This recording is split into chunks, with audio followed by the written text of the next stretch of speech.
வணக்கம். இன்னைக்கு நாம ஒரு முக்கியமான பிரச்சனையை கொஞ்சம் ஆழமா பார்க்க போறோம். ஒரு நிமிஷம் யோசிச்சு பாருங்க. உங்க குடும்பம் தலைமுறையா ஒரு நிலத்துல விவசாயம் செஞ்சுட்டு வரீங்க. அந்த மண்ணு தான் உங்க அடையாளம், உங்க வாழ்வாதாரம்.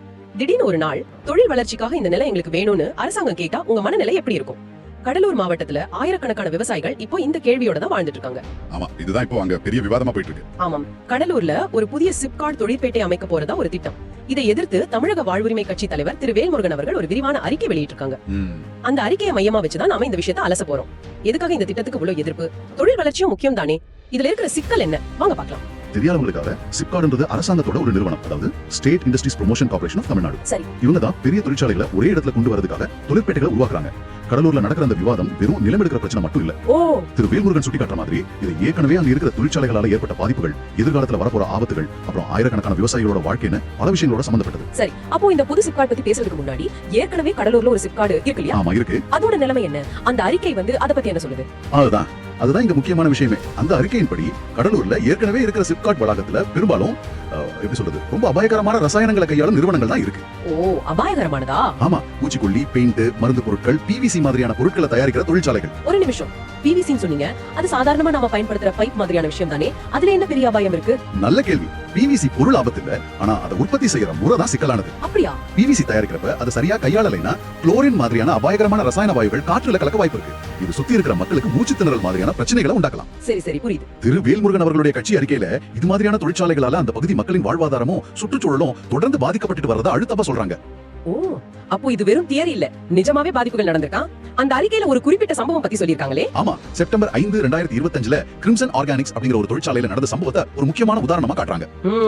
அன்னைக்கு அந்த தொழிற்சாலையில இருந்து ஒரு விதமான மாசு வெளியேறியதாகவும் அதனால பக்கத்துல இருந்த கிராமங்கள்ல மக்களுக்கு பாதிப்பு ஏற்பட்டதாகவும் சொல்லப்படுது. ஐயோ, பாதிப்புனா எந்த அளவுக்கு? பாதிப்பு சாதாரணம் இல்ல. 2 கர்ப்பிணி பெண்கள், 5 குழந்தைகள் உட்பட சுமார் 93 பேர் பாதிக்கப்பட்டிருக்காங்க. என்னது, 93 பேரா? ஆமா, அவங்களுக்கு கண் எரிச்சல், மூச்சு திணறல்னு பல பிரச்சனைகள் ஏற்பட்டு கடலூர் அரசு மருத்துவமனை மற்றும் சிதம்பரத்தில் உள்ள மருத்துவக் கல்லூரி மருத்துவமனையில அனுமதிக்கப்பட்டிருக்காங்க. 93 பேரா? அதுவும் கர்ப்பிணி பெண்கள், குழந்தைகள் உட்படனா? இது ரொம்ப சீரியஸான விஷயம். இதுக்கு அந்த கம்பெனி தரப்புல இருந்து என்ன சொன்னாங்க? இங்கதான் ஒரு பெரிய முரண்பாடு வருது. தொழிற்சாலை நிர்வாகம் என்ன சொல்லுச்சுன்னா, வெளியேறினது அபாயகரமான வாயு இல்ல, அது வெறும் நீராவிதான் அப்படின்னு சொல்லிருக்கு. நீராவிக்கா இவ்வளவு பாதிப்பு? அதுதான் மக்களோட கேள்வியும். எங்களுக்கு இவ்வளவு பாதிப்பு ஏற்பட்டிருக்கு, இது எப்படி நீராவியா இருக்கும்னு கேக்குறாங்க. இந்த இடத்துல ஒரு நம்பிக்கையின்மை உருவாகுது. ஆமா, நிச்சயமா. திரு வேல்முருகன் அவர்கள் சுட்டிக்காட்டுற மிக முக்கியமான விஷயம் என்னன்னா, உண்மையில என்ன நடந்தது, வெளியேறினது என்ன வாயுன்னு எந்த ஒரு அரசு துறையும் அதிகாரப்பூர்வமா ஒரு அறிக்கை கூட வெளியிடல. அப்படியா? ஆமா, இது வெளிப்படைத்தன்மை மேல ஒரு பெரிய சந்தேகத்தை உருவாக்குது. இது ஒரு நம்பிக்கை நெருக்கடின்னு சொல்லலாம். புரியுது. அப்போ ஏற்கனவே இருக்கிற சிப்காட்டால இவ்வளவு பிரச்சனைகள், ஒரு விபத்து நடந்திருக்கு, வெளிப்படைத்தன்மை இல்லைன்னு ஒரு குற்றச்சாட்டு இருக்கு. இதுவே பெரிய தலைவலியா இருக்கும்போது இதுக்கு பக்கத்திலேயே இன்னொரு சிப்காட் கொண்டு வர திட்டம் என்னது? அது எங்க வரப்போகுது? இந்த புதிய சிப்காட் திட்டத்துக்காக குடிக்காடு, தியாகவல்லி, நடுத்திட்டு, நொச்சிக்காடு மாதிரியான பகுதிகளில் சுமார் 1000 ஏக்கர் நிலத்தை கையகப்படுத்த அரசு திட்டமிட்டு இருக்கிறதா அந்த அறிக்கை சொல்லுது. 1000 ஏக்கரா? சரி, இந்த நிலங்கள்லாம் தரிசு நிலங்களா இல்ல விவசாய நிலங்களா? இதுதான் விவசாயிகளோட மிகப்பெரிய கவலை. இது தரிசு நிலம் கிடையாது, ரொம்ப செழிப்பான பூமி. வெட்டிவேறு, மணிலா, சவுக்கு, நெல், தென்னை, முந்திரின்னு பலவிதமான பயிர்கள் விளையிற பூமி. இந்த விவசாயத்தை நம்பி ஆயிரக்கணக்கான விவசாயிகளும் விவசாய கூலி தொழிலாளர்களும் இருக்காங்க. அவங்களோட வாழ்வாதாரம் என்னாகும் அன்னதுதான் தமிழக வாழ்வுரிமை கட்சி எழுப்புற அடிப்படை கேள்வி. அதாவது அவங்க தலைமுறையா செஞ்சுட்டு வர ஒரு தொழிலை விட்டுட்டு திடீர்னு என்ன பண்ணுவாங்க அன்னதுதான் அவங்க கவலை. கரெக்ட். எங்களால நிலத்தை கொடுக்க முடியாது, இது எங்களோட உயிர் அப்படின்னு அவங்க சொல்றதா திருவள்முருகன் அவர்களோட அறிக்கை குறிப்பிடுது. விவசாயிகளோட நிலைமை புரியுது. ஆனா இங்க ஒரு முக்கியமான கேள்வி வருது. விவசாய நிலம் கையகப்படுத்தாம தமிழ்நாட்டுல தொழில் வளர்ச்சியே சாத்தியமில்லைன்னு ஒரு வாதம் இருக்கு. அரசாங்க தரப்புல இருந்து என்ன சொல்லுவாங்க? இந்த மாதிரி ஒரு பெரிய தொழிற்பேட்டை வந்தா ஆயிரக்கணக்கான பேருக்கு வேலை வாய்ப்பு உருவாகும், அந்த பகுதியோட பொருளாதாரம் உயரும் ஒரு பார்வை இருக்குமே. இந்த மாதிரி திட்டங்களை எதிர்த்தா மாநிலத்தோட வளர்ச்சி பாதிக்கப்படாதா? மிகச் சரியான கேள்வி. இதுதான் இந்த விவாதத்தோட மறுபக்கம். நிச்சயமா அரசாங்கம் வேலை வாய்ப்பு, பொருளாதார வளர்ச்சிங்கிற கோணத்துல தான் இந்த திட்டத்தை முன்னெடுக்கும். ஆமா. ஆனா திரு வேல்முருகன் அவர்கள் முன்வைக்கிற வாதம் என்னன்னா, இந்த வளர்ச்சி யாருக்கானது, என்ன விலையில வருது அன்னதுதான். அவங்க அறிக்கை கடலோரம் மட்டும் பேசல. ஓ, அப்போ இது ஒரு மாநிலம் தழுவிய பிரச்சனையா பார்க்கப்படுதா? ஆமா, அவங்க வாதப்படி தமிழ்நாடு முழுவதும் பல சிப்காட் பகுதிகளில் சுற்றுச்சூழல் கடுமையா பாதிக்கப்பட்டிருக்கு. நிலத்தடி நீர் மாசுபட்டு குடிநீருக்கு கூட தகுதியற்றதா மாறி இருக்கு. அப்படியா? சுத்தியுள்ள கிராமங்கள்ல மக்களுக்கு புற்றுநோய் மாதிரியான கொடிய நோய்கள் வரதா புள்ளி விவரங்களோட சுட்டி காட்டுறாங்க. அப்போ கடலூர்ல ஏற்கனவே ஒரு ரசாயன மண்டலம் இருக்கு. அதோட சுமையே அந்த பகுதி மக்களுக்கு அதிகமா இருக்கும்போது இன்னொரு ரசாயன தொழிற்சாலையை கொண்டு வரது அவங்க வாழ்க்கையோட விளையாடுற மாதிரியானது அவங்களுடைய கோணமா இருக்கு. அதாவது வளர்ச்சிங்கிற பேர்ல வர்றது நிரந்தர பாதிப்புகளா இருக்க கூடாதுன்னு சொல்றாங்க. அதேதான். இத இப்படி ஒரு உதாரணத்தோட சொல்லலாம். சொல்லுங்க. ஏற்கனவே ஒருத்தர் உங்க தெருவுல குப்பையை கொட்டிட்டு இருக்காரு, அதனால உங்க தெருவே நாற்றம் எடுக்குது.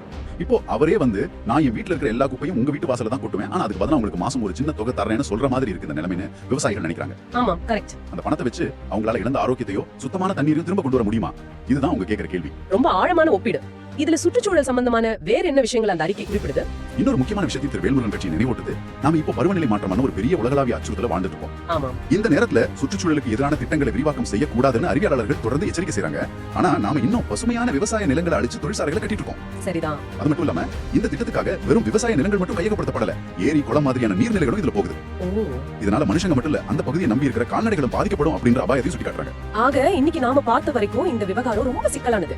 ஒரு பக்கம் அரசாங்கத்தோட வளர்ச்சி, வேலை வாய்ப்பு அண்ணன் நோக்கம், இன்னொரு பக்கம் தமிழக வாழ்வுரிமை கட்சி தலைவர் திரு வேல்முருகன் அவர்கள் முன்வைக்கிற வாதங்கள். அதாவது ஏற்கனவே நடந்த தொழிற்சாலை விபத்துகளால ஏற்பட்ட நம்பிக்கையின்மை, செழிப்பான விளைநிலங்களுக்கு வர்ற அச்சுறுத்தல், மாநிலம் தழுவிய சுற்றுச்சூழல் பாதிப்புகளோட தொடர்ச்சி, அப்புறம் விவசாய சமூகங்களோட வாழ்வாதார இழப்புன்னு பல முக்கியமான புள்ளிகளை அவங்க முன்வைக்கிறாங்க. ஆமா, இதுதான் உங்க வாதத்தோட சுருக்கம். முடிவா அவங்களோட கோரிக்கை ரொம்ப தெளிவா இருக்கு. குடிக்காட்டு, தியாகவழி பகுதிகளில் சிப்காட் அமைக்க நிலம் கையகப்படுத்த முடிவை தமிழ்நாடு அரசு உடனே கைவிடணும், அதுக்காக போட்ட அரசாணையை திரும்ப பெறணும் ஆனதுதான் அவங்களோட திட்டவட்டமான கோரிக்கையா இருக்கு. ஆமா, இந்த அறிக்கை இந்த திட்டத்துக்கான எதிர்ப்பை ரொம்ப விரிவாகவே பதிவு செய்யுது. இது நமக்கு ஒரு முக்கியமான சிந்தனையை கொடுக்கக்கூடும். ஒரு பகுதியோட பாரம்பரிய வாழ்வாதாரமான விவசாயத்துக்கும் ஒரு அரசாங்கத்தோட தொழில் வளர்ச்சி திட்டங்களுக்கும் இடையே இப்படி ஒரு நேரடி மோதல் வரும்போது ஒரு சமூகம் தன்னோட எதிர்கால செழிப்புக்கும் நலனுக்கும் சரியான பாதையை எப்படி தீர்மானிக்கணும்? ஆமா, வளர்ச்சினா என்ன, அதோட உண்மையான விலை என்னங்கிற கேள்வியை இது எழுப்புது.